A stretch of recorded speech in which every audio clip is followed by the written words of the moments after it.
All right, kindergarten. Today it's time for another story time. We're going to be reading Mike Mulligan and his steam shovel. And this is a long one, so sit back, relax, and enjoy the show. Mike Mulligan had a steam shovel, a beautiful red steam shovel.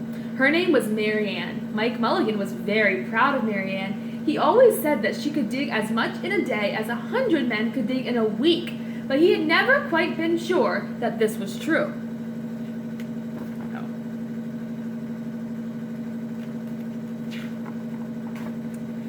Mike Mulligan and Mary Ann had been digging together for years and years. Mike Mulligan took such good care of Mary Ann that she never grew old.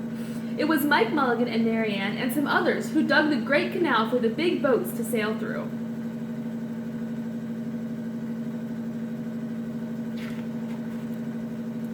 It was Mike Mulligan and Mary Ann and some others who cut through the high mountain so that the trains could go through.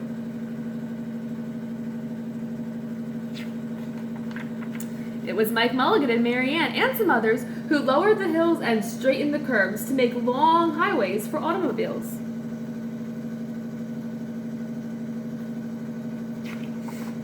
It was Mike Mulligan and Mary Ann and some others who smoothed out the ground and filled the holes to make landing fields for airplanes.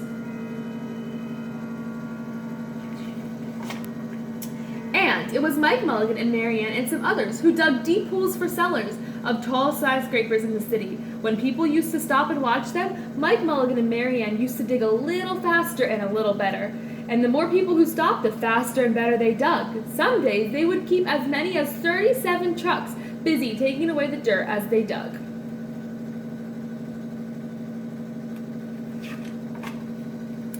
Then along came the new gasoline shovels and the new electric shovels and the new diesel motor shovels. And they took all the jobs away from the steam shovels. Mike Mulligan and Mary Ann were very sad.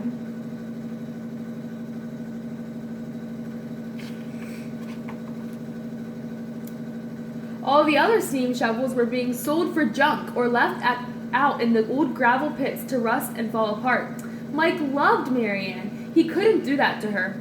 He had taken such good care of her that she could still dig as much in a day as 100 men could dig in a week. At least he thought she could, but he wasn't quite sure. Everywhere they went, the new gas shovels and the new electric shovels and the new diesel motor shovels all had other jobs. No one wanted Mike Mulligan and Mary Ann anymore. Then one day, Mike read in the newspaper that the town of Popperville was going to build a new town hall. "We are going to dig the cellar for that town hall," said Mike to Mary Ann, and off they started.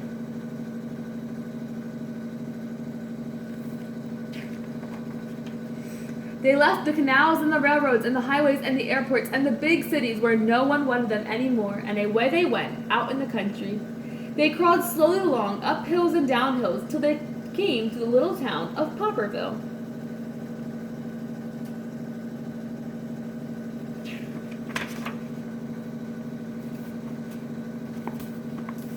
When they got there, they found the selectmen were just deciding who should dig the cellar for the town hall.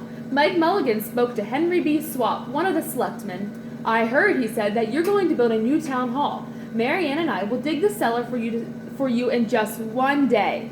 "What?" said Henry B. Swap. "Dig a cellar in one day? That would take 100 men at least a week to dig the cellar for our new town hall." "Sure," said Mike, "but Mary Ann can dig as much in one day as 100 men can dig in 1 week." Though he had never been quite sure this was true. Then he added, "If we can't do it, you won't have to pay." Henry B. Swap thought this would be a great and easy way to get the part of the cellar dug for nothing. So he smiled in a rather mean way and gave the job of digging the cellar of the new town hall to Mike Mulligan and Mary Ann.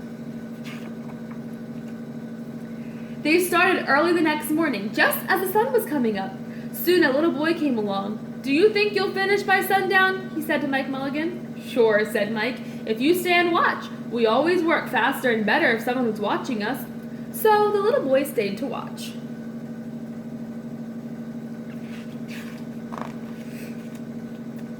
Then Mrs. McGillicuddy, Henry B. Swap, and the town constable came to see what was happening, and they stayed to watch. Mike Mulligan and Mary Ann dug a little faster and a little better.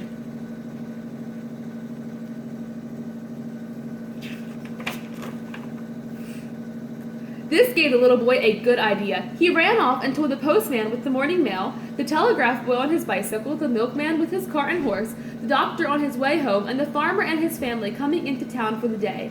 And they all stopped and stayed to watch. That made Mike Mulligan and Mary Ann dig a little faster and a little better. They finished that first corner neat and square, but the sun was getting higher.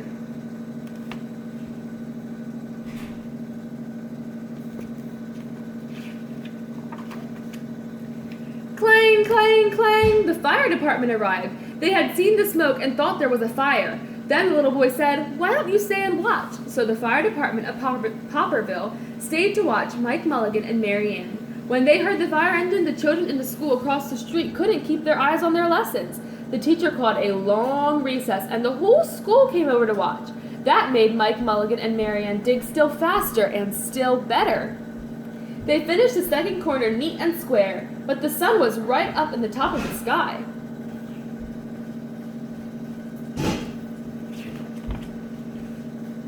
Now the girl who had answered the telephone called up the next two towns, of Bangerville and Popperville, and of Kipperville and Copperville, and told them what was happening in Popperville. All the people came to see if Mike Mulligan and his steam shovel could dig the cellar in just one day. The more people came, the faster Mike Mulligan and Mary Ann dug. But they would have to hurry. They were only halfway through and the sun was beginning to go down. They finished the third corner, neat and square.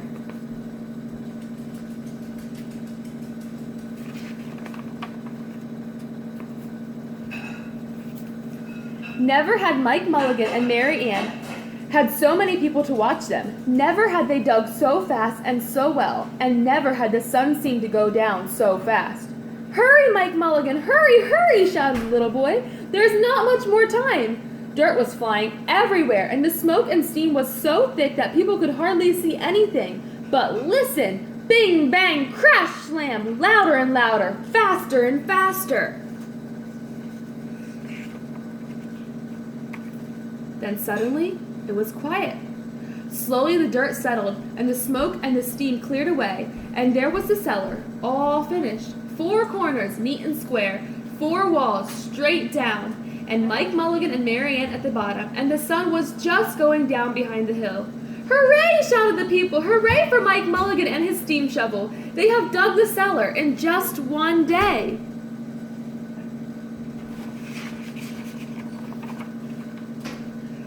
Suddenly the little boy said, "How are they going to get out?" "That's right," said another. To Henry B. Swap, "How is he going to get his steam shovel out?" Henry B. Swap didn't answer, but he smiled in a rather mean way. Then everyone said, "How are they going to get out?" "Hi, Mike Mulligan, how are you going to get your steam shovel out?"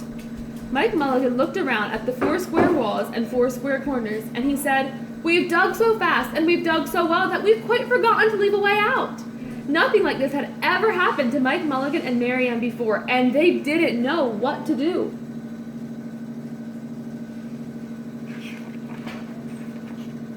Nothing like this had ever happened before in Popperville. Everyone started talking at once, and everyone had a different idea, and everyone thought that his idea was the best idea.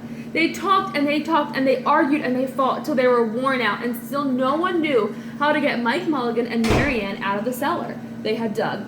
Then Henry B. Swap said, "This job isn't finished because Mary Ann isn't out of the cellar, so Mike Mulligan won't get paid." And he smiled again in a rather mean way.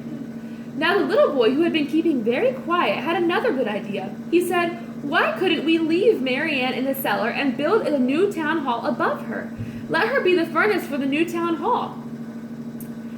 And let Mike Mulligan be the janitor. Then you wouldn't have to buy a new furnace, and we could pay Mike Mulligan for digging the cellar in just one day."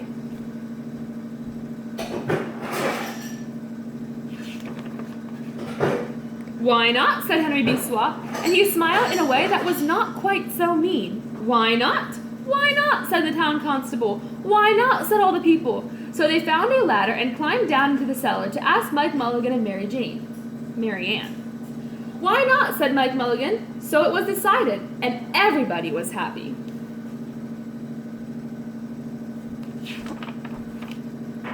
They built the new town hall right over Mike Mulligan and Mary Ann, and it was finished before winter. Every day the little boy goes over to see Mike Mulligan and Mary Ann, And every day, Mrs. McGillicuddy makes him nice hot apple pies.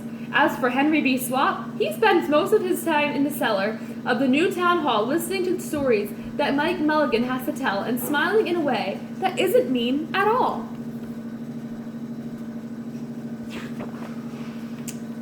Now when you go to Popperville, be sure to go down in the cellar of the new town hall, and there they'll be Mike Mulligan and Mary Ann. Mike rocking in his rocking chair, smoking his pipe, and Mary Ann beside him warming up the meetings in the new town hall. The end. I hope you guys are having an amazing weekend. I miss you and I love you.